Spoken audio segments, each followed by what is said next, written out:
پہلے شہید ہونے والے غلام، ان کی شان یہ ہے کہ حضور اکرم علیہ السلام ان کو اپنے ہاتھوں سے دفن کر رہے ہیں، اپنے ہاتھوں سے دفن کر رہے ہیں، فرشتے اللہ سے اجازت مانگ رہے ہیں، مولا یہ اتنی شان والے ہیں، مجھے ہمیں اجازت دو، ہم ان کے جنازے میں اور ان کی تدفین میں شامل ہونا چاہتے ہیں۔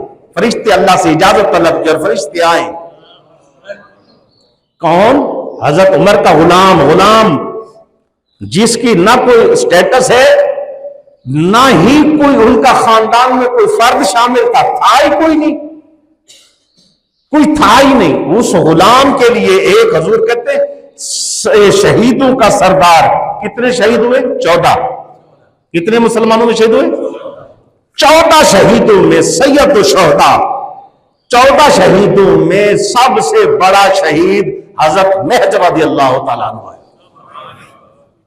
اور دوسری طرف جو ہے عتبہ بن ربی، یہ سردار ہے۔ جب یہ مرا نا، قتل کیا گیا، مسلمان نے اس کو مارا تو حضور نے حکم دیا اس کی لاش کو اٹھا کے نا گندگی میں پھینکو، لاش کو اٹھاؤ گندگی میں پھینکو۔ مسلمانوں نے جب اٹھایا اس کی لاش کو گندگی میں پھینکنے کے جا رہے تو ان کے بیٹے مسلمان تھے حضرت ابو حذیفہ رضی اللہ تعالیٰ، ان کے چہرے پر تھوڑے سے آثار اچھے نہیں تھے۔ باپ جو تھا، آپ علیہ السلام نے فرمایا ابو حذیفہ لگتا ہے آپ تھوڑے پریشان ہیں، آپ کے چہرے کے جو اثرات ہیں وہ اچھے نہیں نظر آ رہے۔ انہوں نے کہا یا رسول اللہ صلی اللہ علیہ وسلم، میرا والد بڑا ذہین فتین آدمی تھا، دانا تھا، عقل مند تھا، بڑا ہوشیار تھا، جن کے مسئلے حل نہیں ہوتے تھے وہ ایک لمحے کے اندر حل کر دیتا تھا۔ آج میں پریشان اس چیز سے ہوں کہ اتنا دانا آدمی کافر مر گیا ہے، اتنا دانا آدمی اللہ کے نبی کو نہیں پہچان سکا، اتنا عقل مند اور زیرک آدمی اللہ کے نبی کی پہچان نہیں کر سکا۔ آج ذلت کا اور رسوائی کا جو ہے نا مقام ہے اس کے لیے، اس کو اٹھا کر گندگی میں پھینکا جا رہا ہے۔ دوسری طرف حضور میرا والد ہو، آپ کا دشمن ہے، ہمارا کچھ لگتا ہی نہیں ہے، میں پریشان اس لیے ہوں کہ بے ایمان اور کافر ہو کے مر گیا ہے اور آپ کو پہچان نہیں سکا۔ اس لیے دیکھیں، ایک طرف غلام ہو، حضور کا، حضور سے عشق کرنے والا ہو، محبت کرنے والا ہو تو اتنی شان پا جاتا ہے، اور دوسری طرف سردار ہو قوم کا اور ذلت کا مقام ہے، اٹھا کر گندگی میں پھینک دیا جاتا ہے۔ ابو جہل کو مارنے والے یہ 2 بھائی نہیں ہیں، یہ غلط ہے۔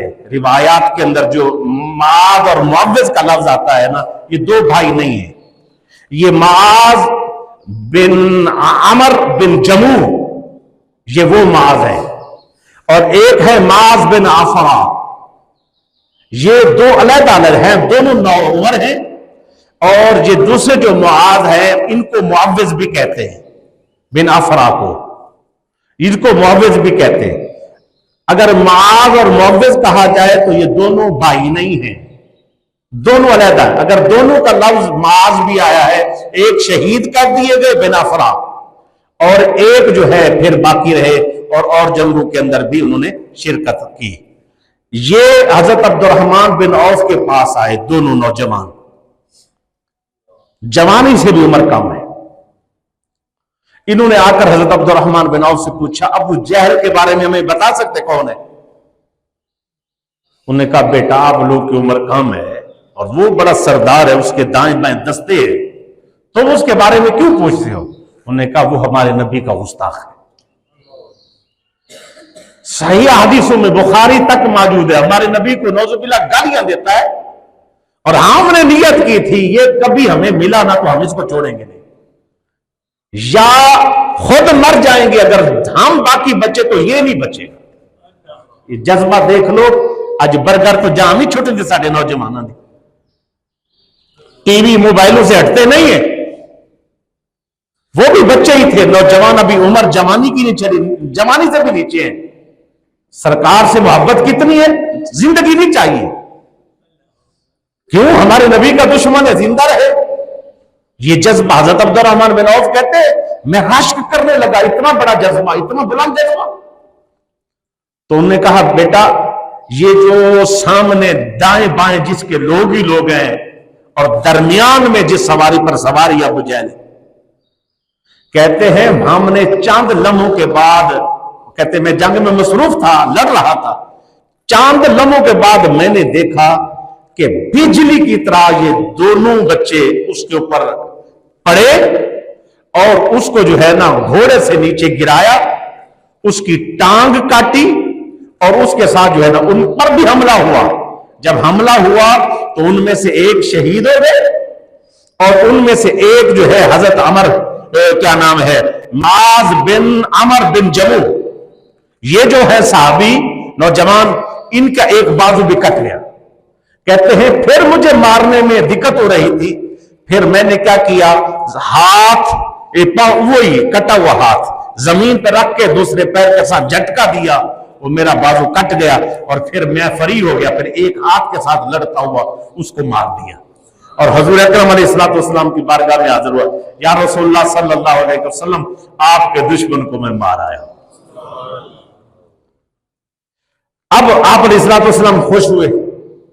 حضرت عبداللہ ابن مسعود کہتے ہیں کہ آپ صلی اللہ علیہ وسلم نے مجھے بھیجا جا کر دیکھو ابو جہل کی لاش کہاں پڑی ہوئی۔